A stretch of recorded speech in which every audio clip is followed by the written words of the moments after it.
جو افسانہ ہے اس کو پڑھ کے دیکھیں، اس پہ یہ سب باتیں موجود ہیں، مگر میں یہ کہنا چاہتا ہوں کہ مہابھارت کو چھوڑ بھی دیں۔ جہاں تک میں نے ہندو دوستوں سے باتیں کی ہیں، لمبے عرصے سے میرے ان سے گفتگو رہی ہے، جو میں عقیدہ یہ بیان کر رہا ہوں یہی عقیدہ ہے سب کا، کہ کسی خدا نے کوئی خدا پیدا نہیں کیا، وہ ایک خدا جو ہے اس کے شریک ہیں سب، اور ان کے آگے مظاہر ہے۔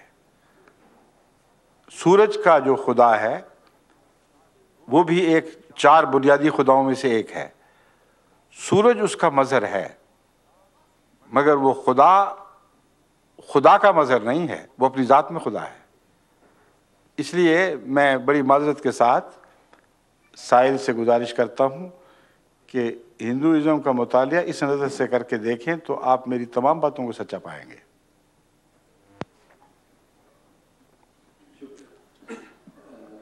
اب حضور سوال ہے سمیع اللہ خان صاحب کا، جو بیٹر سی لندن سے ہیں، ان سے میں درخواست کروں گا تشریف لائیں اور سوال۔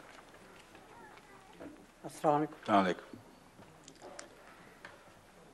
حضرت میرا سوال ہے کہ حضرت محمد صلی اللہ علیہ وسلم جو معراج کی ہے وہ روحانی معراج تھی یا جسمانی معراج؟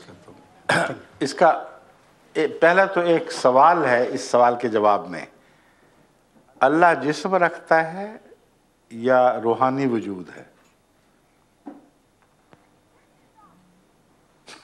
بتائیے، ہے تو روحانی وجود کی طرف جسم حرکت کیسے کر سکتا ہے؟ اللہ ہر جگہ ہے کہ نہیں ہے؟ تو اگر خدا کی طرف جا رہا ہے کوئی جسم تو جہاں وہ تھا وہاں خدا نہیں تھا، جہاں جا رہا ہے وہاں ہوگا، ورنہ حرکت بے معنی ہے۔ اس لیے جسم روحانی وجود کی طرف حرکت کر ہی نہیں سکتا۔ اللہ نور السماوات والارض، قرآن کریم فرماتا ہے اللہ آسمانوں اور زمین کا نور ہے۔ فَأَيْنَمَا تَوَلُّوا فَثَمَّ وَجْهُ اللَّهِ، کوئی اوپر کی طرف کوئی جگہ نہیں ہے جہاں خدا بیٹھا ہو، فرمایا جس طرف بھی تم منہ پھیرو گے ہر جگہ خدا کو دیکھو گے۔ خدا کا چہرہ مشرق میں بھی دکھائی دے گا، مغرب میں بھی، شمال میں بھی، جنوب میں بھی، اوپر بھی نیچے بھی۔ تو جس خدا نے گھیرا ہوا ہے اس کی طرف جسم کیسے حرکت کرے گا؟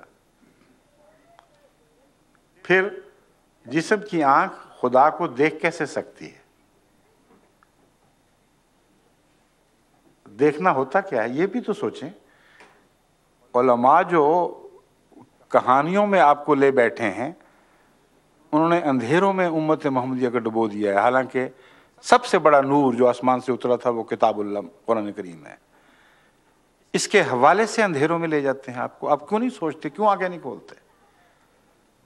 اب کیوں ان سے پوچھتے نہیں کہ دیکھنا ہوتا کیا ہے؟ تم نے کبھی سوچا بھی ہے؟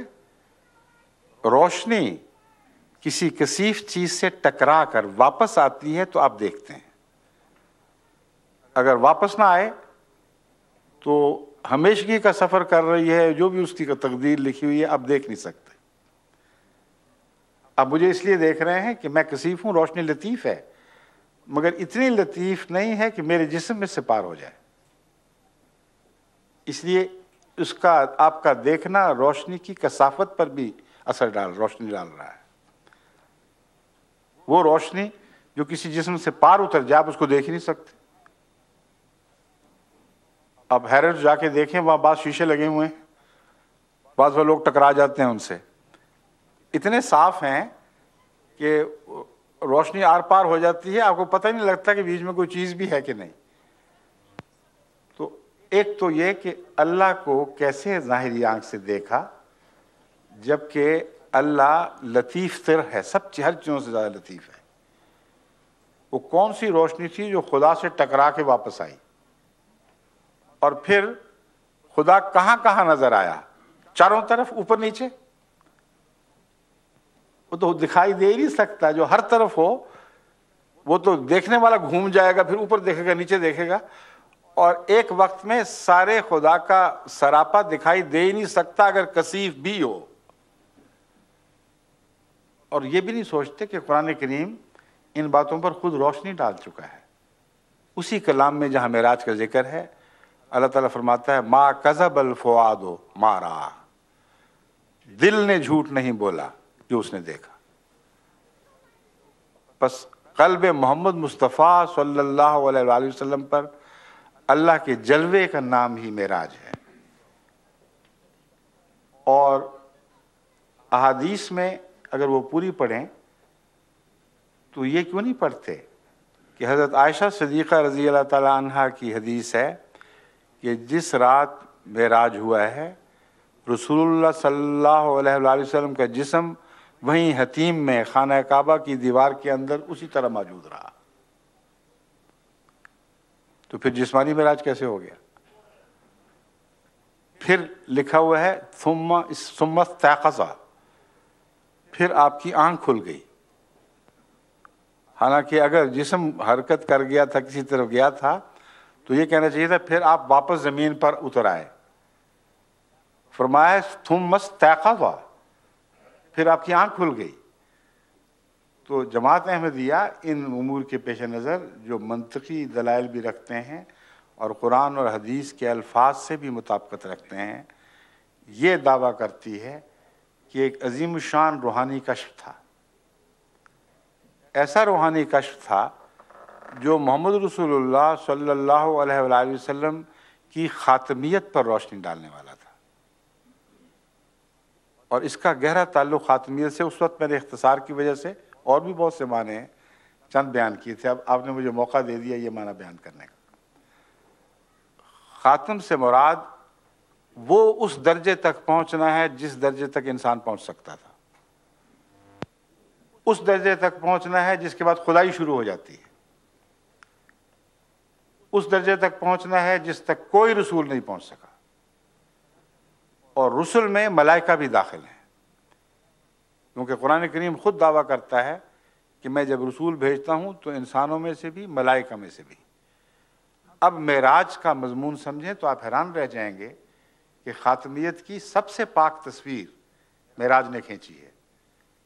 رسول اللہ صلی اللہ علیہ وسلم سفر فرماتے ہیں، یعنی بظاہر طور پر جو میں آسمانوں کا، اور ایک مقام پر آ کر ہر آسمان پر کچھ نبی اس درجے پہ نظر آئے، پیچھے رہ گئے، کچھ اور نبی اس درجے پر پیچھے رہ گئے، یہاں تک کہ 7 آسمان ختم ہوئے اور سب انبیاء پیچھے رہ گئے۔ پھر جبرائیل نے ایک مقام پر جا کر ساتھ چھوڑ دیا، انہوں نے کہا اس سے آگے میرے پر جلتے ہیں، یعنی تجھے وہ قرب الہی کا مقام نصیب ہوا ہے جس کو برداشت کرنے کی مجھ میں طاقت نہیں ہے۔ تمام مخلوق سے افضل یہ مطلب ہے خاتم کا، اس حد تک پہنچنے والا جس سے آگے پھر مخلوقات کی مجال نہیں ہے کہ آگے قدم رکھیں۔ وہ خدائی کی وہ صفات ہیں جن میں کوئی شریک نہیں ہے، نہ ہو سکتا ہے نہ سمجھ سکتا ہے۔ سدرۃ منتہا وہاں دیکھی، قرآن کریم فرماتا ہے سدرۃ منتہا کیا ہے؟ وہ بیری جو بارڈر پہ لگی ہوئی ہے۔ اب یہ مولوی جو ظاہری ترجمے کرتے ہیں ان کو پتہ ہی کچھ نہیں، نہ دین کا نہ دنیا کا، کوئی عرفانی نصیب نہیں، آپ کو خام خواہ دھوکے دے دے کے ستیہ ناش کیا ہوا ہے مسلمانوں کا، بیچاروں کا، روشنی سے نکال کر اندھیروں میں لے جاتے ہیں۔ اب بیری وہاں کیا کر رہی ہے اب بتائیں؟ اور بیری ازل سے وہاں تھی تو رسول اللہ صلی اللہ علیہ وسلم سے نعوذ باللہ تو بیری افضل ہو گئی، رسول اللہ صلی اللہ علیہ وسلم تو ٹچ کر کے واپس آ گئے، بیری وہیں کھڑی ہے۔ سمبل ہیں یہ، ان کو سمجھیں۔